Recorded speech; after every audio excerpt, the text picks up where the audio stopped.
Check, check, 1 2 1 2. Yo, yo, yo, yo, yo. This is Travell C.W. Lynch, Mr. What? This is the I Am the Possible podcast experience, the live experience, streaming live here on YouTube as I'm recording this episode. Today, we're going to be talking about why your prayers are not working. Why your prayers are not working. Guys, if this is your first time joining the I Am the Possible podcast experience and universe, welcome to this space. Welcome to this place. This is the place. This is the space where possibilities become perspective. Guys, I'm on a mission to close this gap between our religion and our reality, the things that we're praying for and the things that we're actually seeing, the things that we're desiring and the things that we're actually living and seeing show up in our everyday lives. And so today, for many of us, men and women of faith, specifically even Christians, right? We're praying to God. We're desiring some sort of change, some sort of upgrade in life, some sort of transformation in life.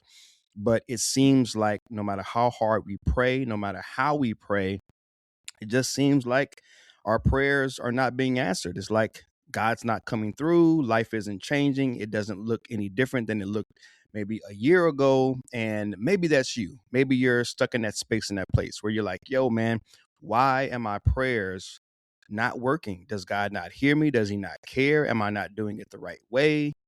There's so many things, right? So many conflictive ideas, perspectives, so many conflicting voices that are happening within us. It can get really frustrating, confusing, and it can begin to really drain and deplete your joy, your hope in life. And so today, I want to share with you something that, again, we're not always aware of, and we're not teaching and preaching very often within our churches and our faith-based communities and organizations and institutions. And that's dealing with what it is that's happening within us, not within our relationship with God necessarily, or within our relationship with other people, but what's happening within us. And so one thing that I want to really start to push, and I'm about to share my screen now, and I really want to start walking us through this entire framework, right? I call it my signature framework. And we're going to use this signature framework today, this Cx3 framework, to begin to unpack why it is that we can pray, hope, wish, read the Bible, do all the good things, go to church faithfully, pay our tithes, offerings, do all the things. But it just seems like there's no forward progress. All right. Many times there are things that are happening within us that we are not aware of that is causing us to self-sabotage. We're one step forward, two steps back. Things kind of start to change and then we resort right back. And we just don't know why it is that we keep cycling back. We either stay completely stuck or we make a little bit of progress and we shrink back and things are right back to where they were, or even worse sometimes. All right. So if that's you, buckle up. Here we go. Let's jump right into it, man. I want to begin to provide solutions. So I'm going to go ahead and share my scrizine on the scrizine. Cool. Let me do this real quick. Let me go over here to my scrizine and I want to change something up real quick. All right. Let me close that. All right. Here we go, yo. Here we go, yo. All right, let me share it. Check it out. Boom. Here we go. Yep, the good old self-concept. Yes, here we go again, ladies and gentlemen. The good old self-concept. So the self-concept is at the center of your prayers, okay? The self-concept is at the center of your prayers. And if you are not aware of your self-concept, if you are not aware of what it is doing and how it is influencing and impacting your prayer life and the results that you're getting through prayer, then this may be the underlying issue. This may be like cutting you, I forgot the terminology, right? But it's like cutting your feet, from under you. It's like this might be the very reason that you continue to pray but not see the results that you want. All right. But the good news is it can be fixed, it can be addressed. So let me break this down. All right. Right up at the top, why the self concept is so critical. Let me give you the progression, and then we're going to break it down, and then we're going to relate it to your prayer life. We're going to relate it to your religion. We're going to relate it to your life in and with God. Okay. So, number one, the concept. It's called the self concept. And I made it super easy to understand. It's what we see in ourselves, right? These are the ways that I help people to really understand it and to remember it. We want to simplify things. I can go super deep, but why, right? We don't want to make things more complex. We want to make things easier to understand. All right. So, the concept, what we see in ourselves, this then supports or leads to the conversation, what we say to ourselves. All right. That then shapes, and this is the important part, that then shapes or leads to the capacity, what we sustain for ourselves. And then lastly, that then moves into or helps to sustain the change, right? The results that we're actually experiencing. See, for many of us, there is this huge disconnect. I'm praying for this, I desire this, and this is what I'm actually experiencing. I read the Bible, but this is what I actually see show up in my life. I'm going to church, I'm hearing that word preached, but this is what I'm actually seeing in my life. There is a huge disconnect between Sunday morning and Monday through Saturday, right? You're on this, you're on this motivational, inspirational roller coaster, man. Sunday morning, you're on 10. Monday morning, you're on like a 6. By Thursday, you're on like a 2. It is so time out for that because it can be fixed. It can be changed with an awareness of the self concept, with the awareness of what's happening within you. See, the concept, right? How that's developed, it is developed through experiences and environments. And many times for us, like it was for me, you guys have heard my story, sexually abused, emotionally abused, physically abused, all throughout my childhood, right? Had all those things happen to me all throughout my childhood. I've had people do horrible things to me, say horrible things to me, made me feel some type of way at a very young age. The problem with that is that when things happen to us in those early years, those childhood years, those formative years, we don't have the language, the cognitive capacity to discern those things, to understand those things, and to properly process those things. So, because we lack that skill at that age, what happens?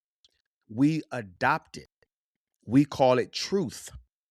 And who we really are, the the true self, right? The God image, God given, God breathed, like, God likeness, God image self, that begins to be corrupted and distorted because we are trained through our trauma to see ourselves based upon the feelings that we're experiencing at an age and stage that we can't properly process that stuff, right? That's why many children fall victim to sexual abuse or, different things that adults or older people do to us because we're susceptible to those things because we don't know how to navigate those things, right? And so the trauma trains us to feel some type of way about ourselves and to see ourselves or to form a concept of ourselves, to literally construct a concept of ourselves that's less than the image that God desired for us, right? And so that's where it all starts. That's the concept. Now, through that concept, we then have a conversation with ourselves, that internal dialogue, the self-talk. Those conversations, what do you think? they're going to be based upon a concept that's distorted and corrupted. Well, if I have a distorted and a corrupted concept of myself, then the conversations that I'm going to have with myself are going to be distorted and corrupted. I'm going to say things to myself based upon the way I see myself. So if I see myself as not worthy of love, not accepted, not fitting in, those things that I felt very isolated. I felt very alone as a child. I felt like people wanted to abuse me. People wanted to get over on me. And so I learned not to trust people. I learned that people were out to get me. I learned to be very cautious of people, right? That fight or flight, right? Always on the edge. And so because of that concept, then that inner dialogue is always telling me something. I'm always saying something to myself that aligns with that concept, right? The concept determines or dictates the conversation.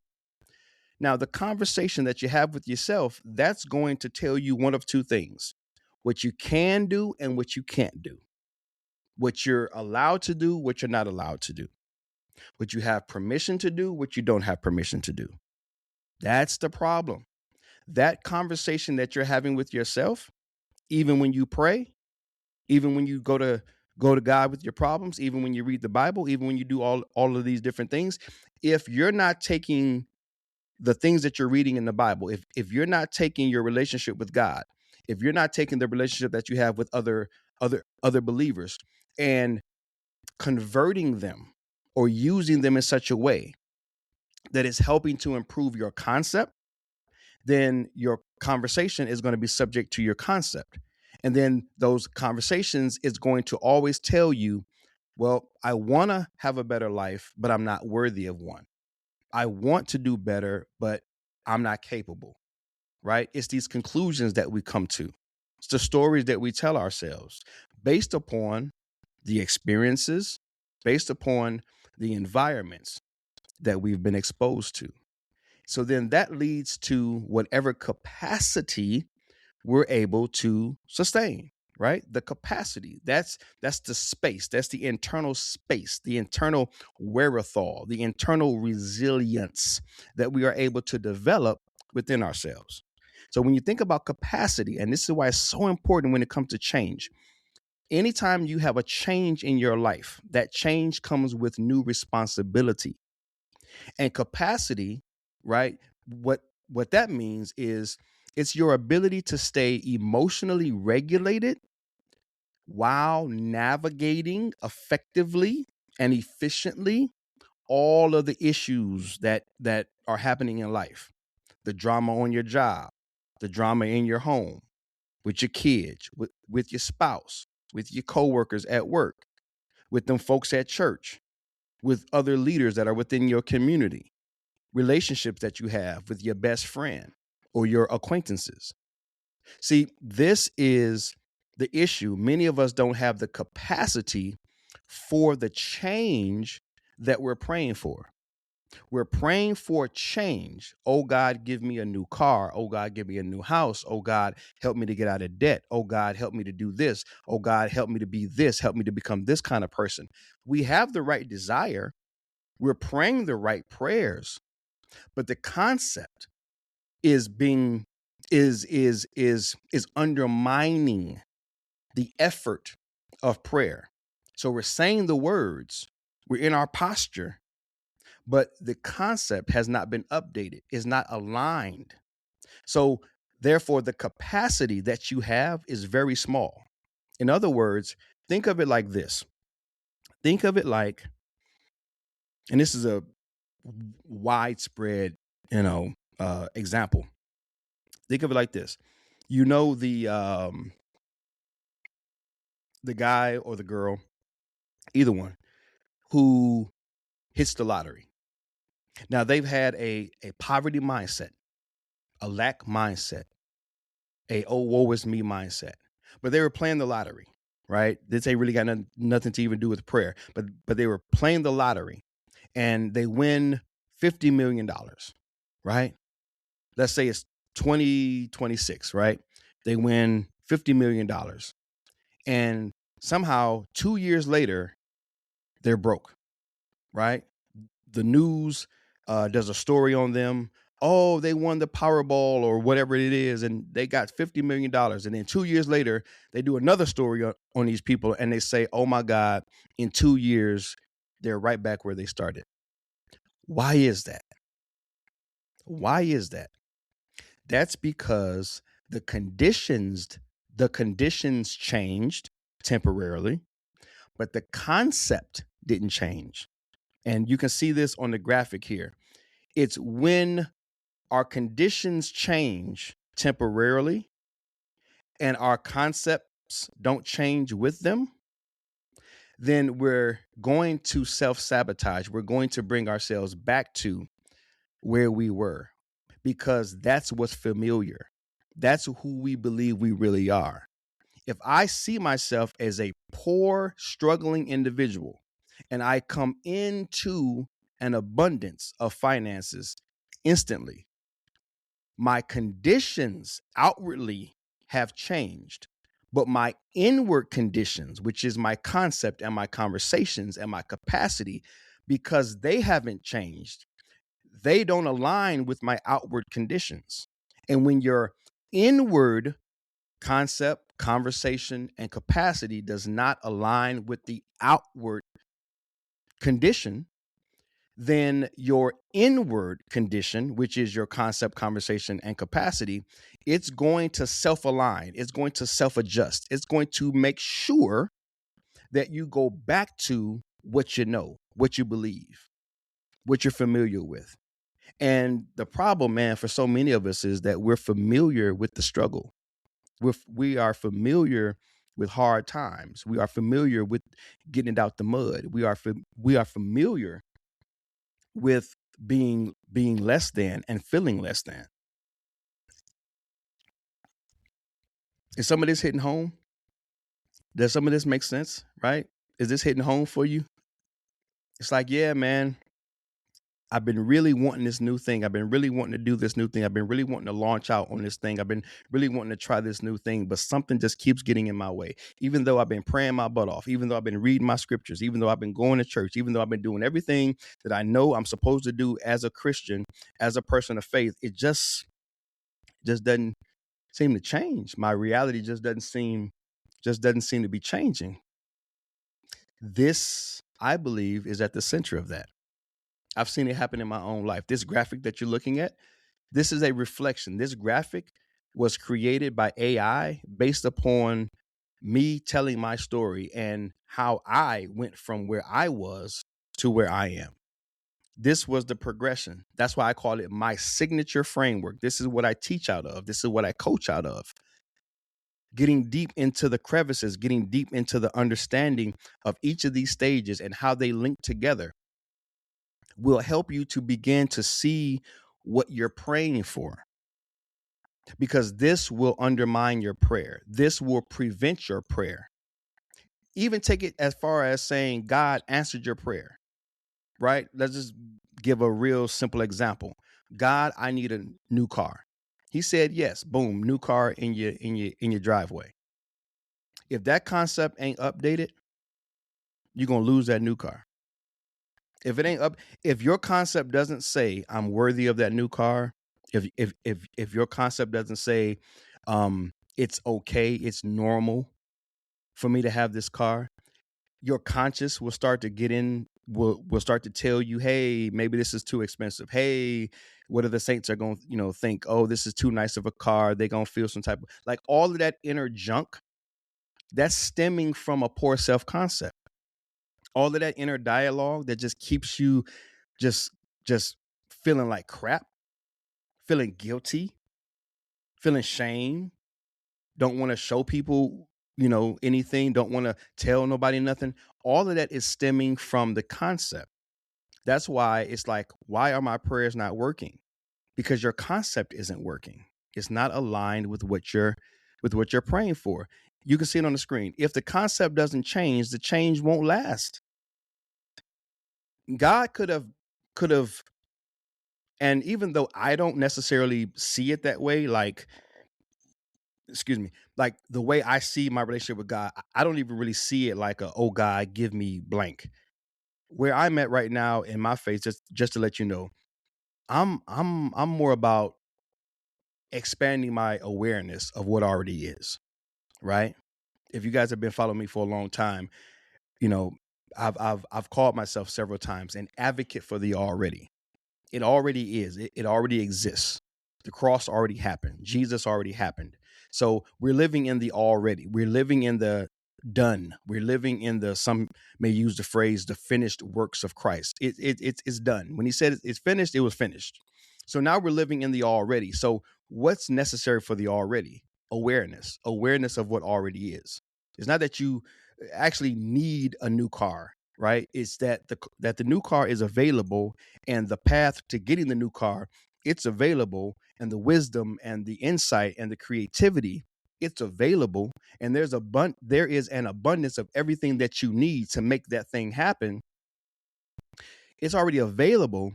You're just not aware of it. So I pray now more for an expansion of my awareness, right? And the thanksgiving, the gratitude of everything that comes with God. And maybe someone just needs to hear this, right? This is kind of freestyling right now. Like everything that God is with God. Here, right? Everything that God is with God. So wherever God is, if God is in us, if God is with us, if God is for us, if we are wrapped up in God, then every resource that God has and is present state, instant and consistent. It doesn't go anywhere. It doesn't dissolve. So even at the point of prayer, the reason that we can say I believe it and I receive it is because you're realizing or you're agreeing with the fact that it already is. Like it literally already is. It's just a matter of awareness and a matter of partnering in such a way with God so that you continue to expand, you continue to grow, you continue to elevate, you continue. This thing about life, like a lot of it is just you. It's your journey, it's your path, and you coming to the fullness, the potential, the possibility that God's grace, mercy, vision has assigned your life. So a lot of this is just you evolving, you expanding, you unfolding. And sometimes that gets in the way of our prayers because we think it's a thing hunt. We're hunting for things. Now I'm kind of off topic, but again, maybe someone needs to hear this. Sometimes we're on this item hunt. You're the item. Your growth, your development, your potential is the item. You go outside, I've got these trees in my front yard. That tree, all it does is grow. It grows to its highest potential, reaching to the sky. And by it doing nothing else, by reaching to the sky, reaching its highest potential, you know what it's also doing? It's creating oxygen just by being. It's creating homes for birds and squirrels and all kinds of insects by just being. We can chop it down and make wood and do things for our homes by it just being. It creates a beautiful landscape by just being. It creates shade for me to walk out there when I do my little midday walks and I go outside and I take my socks and my shoes off and I just kind of reconnect with the world, man, reconnect with the earth, right? And I just get out there and I kind of walk through the grass and just kind of ground myself, right? And just kind of tap back in, you know what I'm saying? And I'm standing in the shade. Yeah, by just being. So all of that I just named, and it's probably 10 or 20 more different things that a tree does, by just being itself.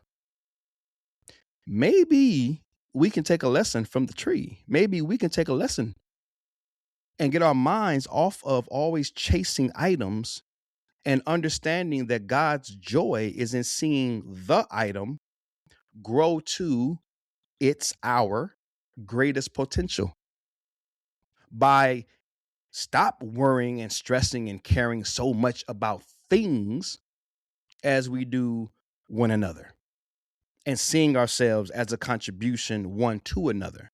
Waking up each day saying, how can I contribute to the betterment of my brother, of my sister, of my society, of my culture, of my neighborhood, of my community, right? Of my network.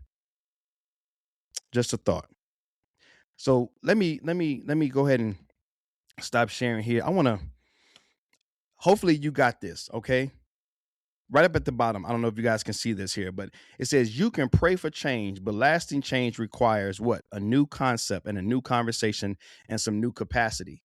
And I don't know if, so let me go back. I don't know if I got on a rant and I forgot to mention um, the connection between the capacity and the change. Any change you want, any change you want comes with responsibility. You want a new house? That comes with more square footage to clean, taxes, landscaping, right, etc. Just as an example. Oh God, I want a new house. You don't just get the new house, you get the new responsibilities. With the new responsibilities come the new stresses, not a negative stress, but a stress. Stress is not negative or positive, it just is. But in this context, the stress comes from something that will pull from you or wear on you. So the fact that you got to do the landscaping, you got to do any repairs around the house, you got to pay the taxes every year, you got to keep up with the mortgage. Those are stressors. If you don't have the capacity to stay emotionally regulated while taking on those additional responsibilities, you crash and you burn. You start dealing with burnout, overwhelm, chronic stress, anxiety. Those are the things that a lot of us are dealing with because we're taking on a new condition house without increasing capacity to take on the responsibility that comes with the house. I know that makes sense. So what do? We crash and burn because we haven't built the capacity. How come we don't have the capacity? Right here, because we haven't had the right conversations with ourselves. How come we don't have the right conversation with ourselves? Right here, because we haven't had the right concept of ourselves. See how it all connects? See why this is so vital? See why this is so critical? See why your prayers might not be working? Because in your heart of hearts, your subconscious, at the center of who you are, that part of you that you might not be so conscious of, that's the real. And that real part of you is saying, I can't handle this. Like, dude, it's almost like an inner conversation. It's like you saying to yourself, like, dude, you praying for this new house, but dude, you can't handle no new house. Like, that's the inner dialogue. Like, yeah, I hear what you asking God for, but have you checked your concept lately? You don't really believe you can handle that. You don't really believe that's who you are. You don't really see yourself as a homeowner. You don't really see yourself as a person making more than enough to be able to afford that sucker and have a decent quality of life. That ain't who you think you are. See, that's the voice that's within you that requires stillness and meditation. That's the voice that's within you that you're not aware of, that requires for you to sit in silence and be able to tap in with yourself and be able to identify, man, what's really happening within me. This is why I'm going so hard on this framework, because I know it'll change your life. You understand this concept, you get a real hold of this framework, it'll change your whole life, man. It'll change your whole life. I believe in this thing so much. I believe in this thing so much, man, because I've seen it take my life from what I'm calling the probable to the possible. The transformation from what is probable. It was probable I was going to go to jail. It was probable I was going to get shot and killed. It was probable I was going to, be on drugs and alcohol. It was probable that I was going to join a gang. Like, all of where my life was headed, that was the probability coming from where I came from, coming up the way I came. And then something changed in 2001. Eric Brown looked me in the eye and he said, Travell, you are a teacher. That was my first introduction to a new concept. I'm a teacher? What does that mean? I began to look for it, look it up, take spiritual gifts tests, understand it. God gave me a gift I'm a teacher. I'm an educator. Wow. Okay. I am something of value, of worth. I am something that the world needs. And it began a 25-year journey. It all began with the concept, a tweak in my concept got me to where I am today. All right. So, guys, it's so important that you understand that your concept is at work in the background of your mind. And it's not that the prayers necessarily aren't being answered or that God's against you, anything like that, but it's like you're self-sabotaging yourself. It's like you're just saying, no, no, no, no, no. That inner mechanism within all of us to be in congruency, to be in alignment with who we truly believe we are, that's at work. We have to pay attention to this. This is the stuff that we don't preach about. This is the stuff we don't teach about in church. This is the stuff we don't want to talk about. We want to over spiritualize everything. We want to make everything about Jesus doing it and coming through. And I get all of that. Please don't hear that I'm some like Christian anti-Christian, you know, right? Or some Christian with a problem with Christianity. That ain't what I'm saying. I'm saying that there's more.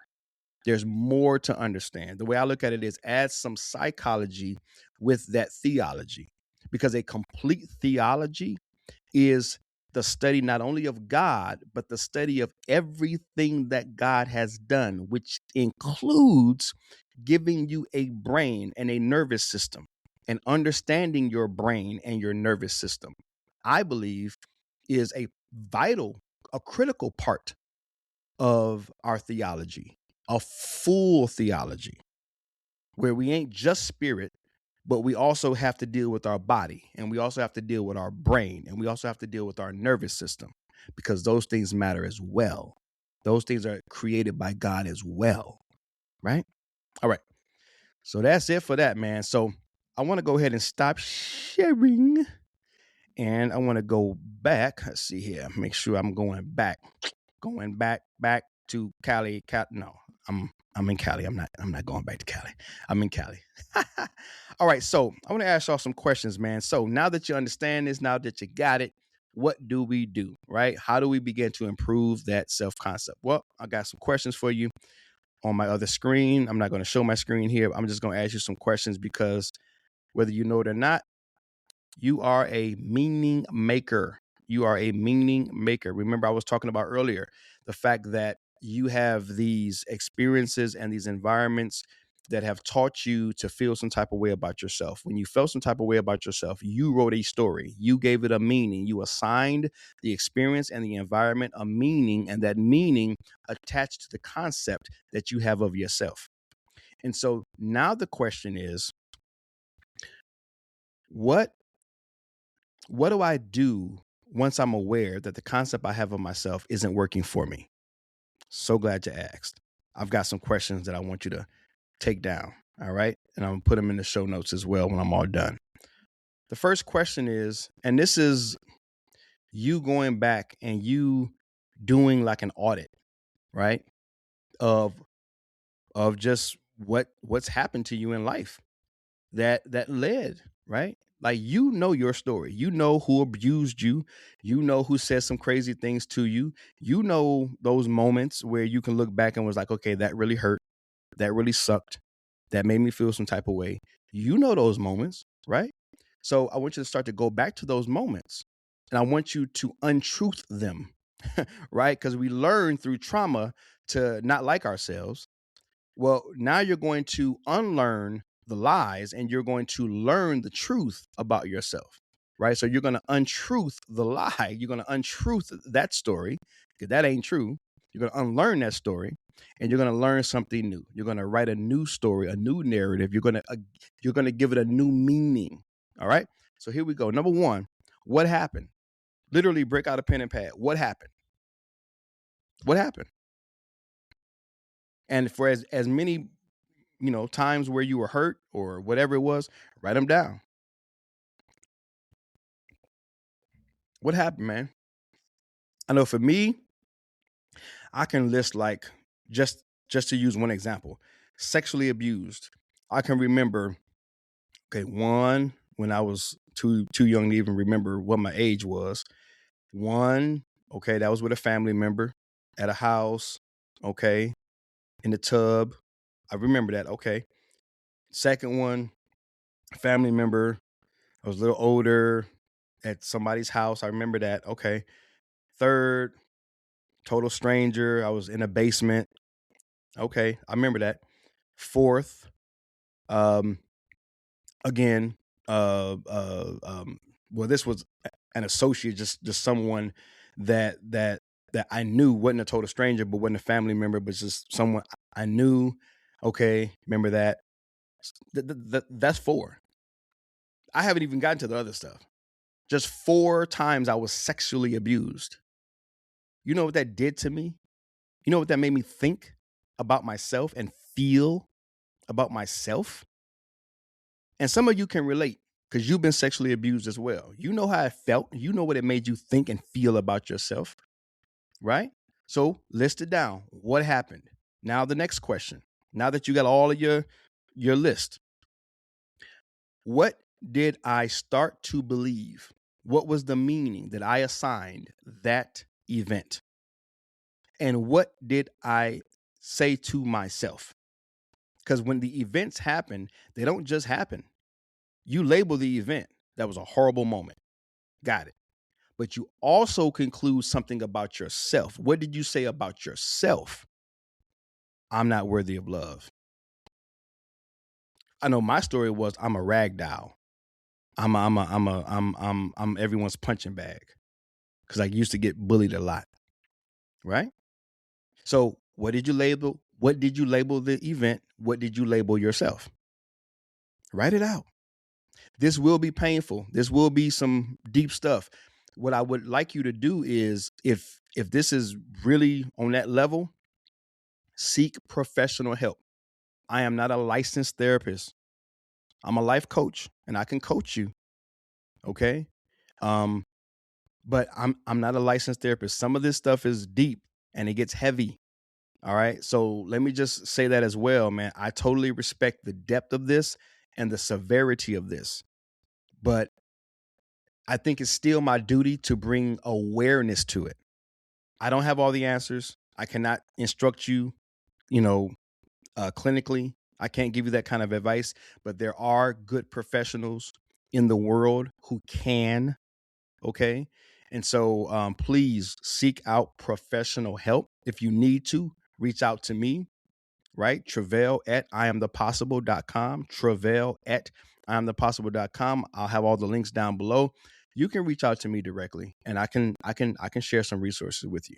Okay. I've got a therapist as well. All right. Every coach needs a coach. Okay. So you got that down? Okay. So now what happened? What did it mean to you at that time? And what did you say to yourself? Now, this is question number 3. How has that meaning, that belief shown up in your life? How has it shaped you? How has it sabotaged you?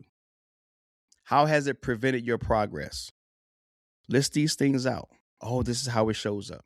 Oh, I didn't really go for that because of this. Oh, I prayed for that, but I really wasn't believing for it because if I really got it, I wouldn't have been able to handle it because I start to connect the dots. Right? So that's number 3. How is it showing up in your life? How is it determining your behavior in life? This is important to understand. And then number 4, what is a more accurate meaning now that you're older? Now that you have more skill sets, now that you have a little experience under your belt, now you're looking back in hindsight. What way can I reshape this? How can I rewrite this story? What else could it mean? What else could it mean? For me, let me just give you some insight for me. The way I've been able to heal is those people that abuse me, I don't let them off the hook. They abused me. They did that. That happened. I'm not pretending like it didn't happen. I'm not woosah and it didn't happen and it was just a figment of my imagination. No. They did that. It hurt me. It sucked. It was wrong of them. However, or comma, right in the story. However, they were doing the best they could do with the awareness and the capacity that they had at the time. That's not getting them off the hook. That's not giving them an excuse. That's giving a meaning, and that's just one of. There's some more, but that's just one meaning, a baseline meaning that I give my abusers, because it's true. They were a product of abuse at some point, probably. More than likely, they were abused. More than likely, they were watching something, listening to something, having something said to them or done to them that caused them to then act in a way towards me that wasn't cool. They didn't just wake up in the morning and say, I feel like abusing Travell. No, they were going through their own trauma and drama. And it played out that I became one of their victims. But I am not a victim. But in that context, right? They did that to me. And then I take ownership. What else could it mean? It means I have an ability and I have an opportunity to take ownership and to use and leverage my story to further the advancement of society by doing the very thing that I'm doing right now. I'm sharing my story. Someone's being helped. Someone's being encouraged. Someone's being inspired. Someone's hearing this. Someone's identifying with this. Someone is feeling me.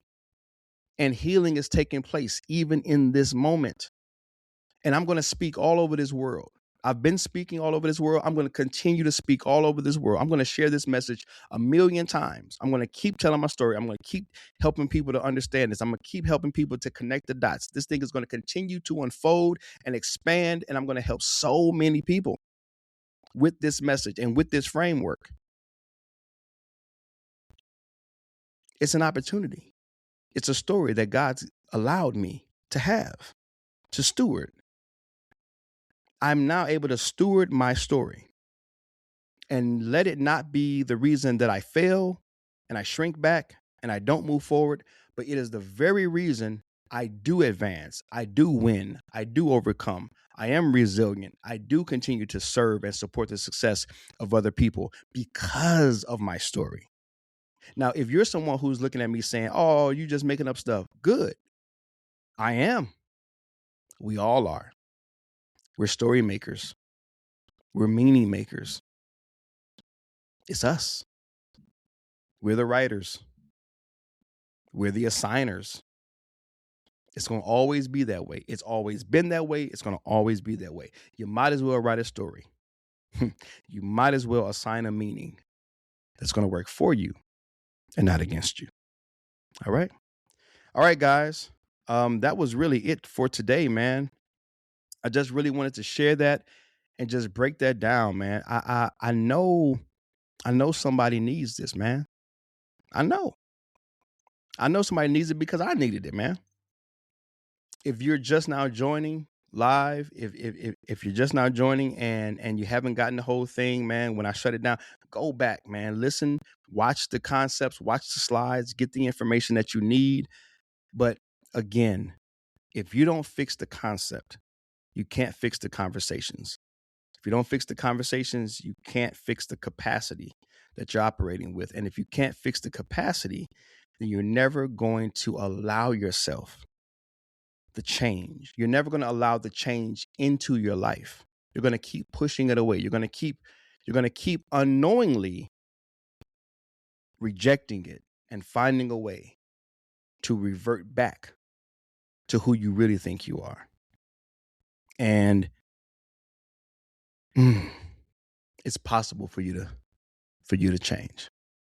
It's possible for you to change. It's possible for you to improve the concept that you have of yourself so that you can change the conversations that you are having with yourself, so that you can improve the capacity that you sustain within yourself, so that you can finally see the change that you're praying for. Not easy, but it's worth it. I wouldn't tell you that it's easy, but I will tell you that it's worth it. You're worth it. Your life is worth it. All right.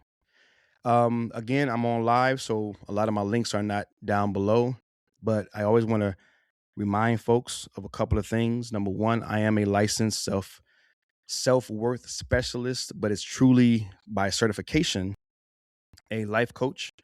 I am licensed in that area. And for those of you who desire someone to serve and support your success, going from the concept to the kinds of changes that you want to see in your life, someone that will show up for you, that will walk the journey with you, that is what I do. All right. So check me out, iamthepossible.com, or follow one of the links that I provide below. Let's get on the call. Let's see if I'm a good fit. You're a good fit for me, if we can work together. But I want you to know that that service is available. If you are a church, a leader in a church, or a nonprofit, faith-based organization, institution, and you like what I'm sharing, and you're like, yo, I got some folks that need to hear that. I got some folks that need to know that. I am also a professional keynote speaker and a trainer and a facilitator of these workshops, of these frameworks. So I would love to be able to show up and serve the support and support the success of your organization as well. So again, hit me up, iamthepossible.com. If you are someone out there who really just vibes with what I'm doing and you're like, yeah, man, I would really love to sow into that. I would really love to support that ministry. Again, I will have links down below in just a few moments where you can support the podcast, right? It takes money to run this podcast, and I would love your support financially. It's as little as, I think it's like the littlest amount is like $5 a month, or might even be like $1 a month. But if you want to just contribute, you want to sow into the work that I'm doing and just support the production of this podcast financially, I'll have a link down below for that as well. If you are listening audio, but you're not watching video and you want more of an experience, right? Then go ahead and subscribe to my YouTube channel. I Am The Possible on YouTube. And as I always say, you should be watching on the tube because it just kind of brings the experience to life a little bit more. So I would love your subscription, your follow, your comments, and no matter what platform you're watching this on, I would love your feedback. I would love to hear what hit home, what made sense, what didn't make sense, what questions you have.